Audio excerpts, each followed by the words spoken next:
Welcome বন্ধুরা, আমি মুসুরির ডালের বড়া দিয়ে মোচার ঘন্ট বানাচ্ছি। আপনারা স্কিপ না করে দেখতে থাকুন কিভাবে বানাচ্ছি। এখানে একটা মাঝারি সাইজের মোচা নিয়ে ওটা ছাড়িয়ে কেটে নিয়েছি। কেটে আমি প্রেশার কুকারে বয়েল করতে দিলাম সামান্য জল দিয়ে আর লবণ দিয়ে আর একটুখানি সামান্য হলুদ দিয়ে আমি ওটা জল দিয়ে বয়েল করতে দিয়েছি প্রেশার কুকারে। 3টে সিটি দিয়ে আমি এটা নামিয়ে নিয়েছি। নামিয়ে এখন চিপে চিপে মোচা চিপে জলটা ঝরিয়ে নিচ্ছি। যত ভালো করে চিপবো তত মোচাটা খুব সুন্দর সফট হয়ে যাবে। এরকমভাবে চিপে চিপে জল ঝরিয়ে আমি মোচাটা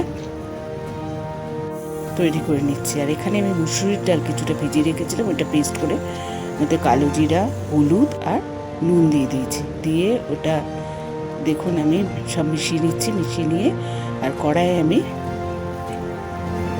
রিফাইন্ড অয়েল দিয়েছি। দিয়ে মুসুরির ডালের বড়া তৈরি করছি। বড়াগুলো একটা একটা করে ছেড়ে দিচ্ছি সাদা তেল দিয়ে। সাদা তেলটা যখন গরম হয়েছে তখন বড়াগুলো আমি ওর মধ্যে দিয়ে দিচ্ছি। দিয়ে লাল লাল করে ভেজে তুলছি। আর এখন ওই কড়াইয়ের এক পাশে আমি বড়াগুলো একদিকে করে গোটা জিরে, তেজপাতা, শুকনো লঙ্কা, এলাচ, লং, দারচিনি ওর মধ্যে দিয়ে দিয়েছি। দিয়ে ওটা একটু 2 সেকেন্ডের মতো নেড়ে নিচ্ছি। আর এখানে যে বড়াগুলো আমার ভাজা হয়ে গেছে ওগুলো এবার তুলে নিচ্ছি একটা একটা করে। দেখতে পাচ্ছেন বড়া আমি তুলে নিচ্ছি।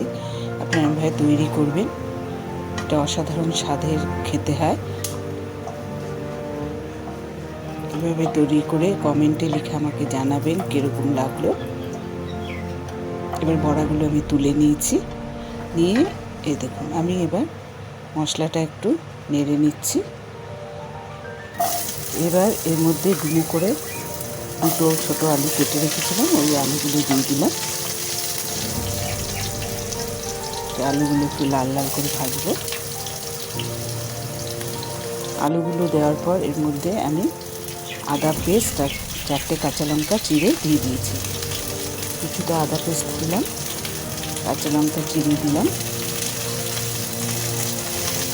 দিয়ে আবার আদা, আলু, কাঁচা লঙ্কা সব আমি একসঙ্গে নেড়ে চেড়ে মিশিয়ে দিচ্ছি।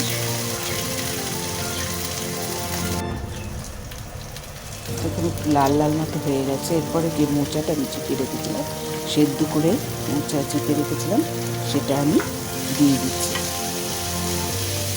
দিয়ে মোচার সঙ্গে সব একসঙ্গে মিশিয়ে দিচ্ছি।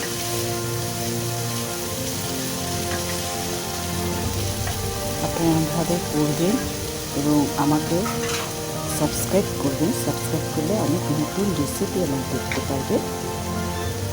আর বেল আইকনে ক্লিক করবেন, তাহলে নতুন নতুন রান্নার রেসিপি আপনাদের কাছে পৌঁছে যাবে।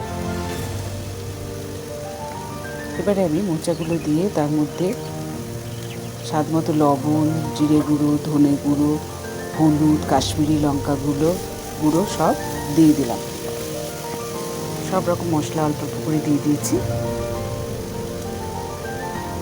আর সামান্য চিনি দিয়ে দিলাম যাতে নুন আর চিনির মধ্যে ব্যালেন্স থাকে।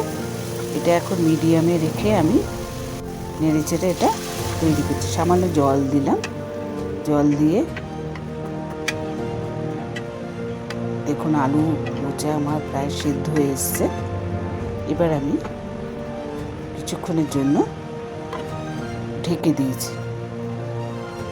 7-8 মিনিটের মতো মিডিয়াম ফ্লেমে ঢেকে রেখেছিলাম। ঢাকনা খুলে দিয়েছি।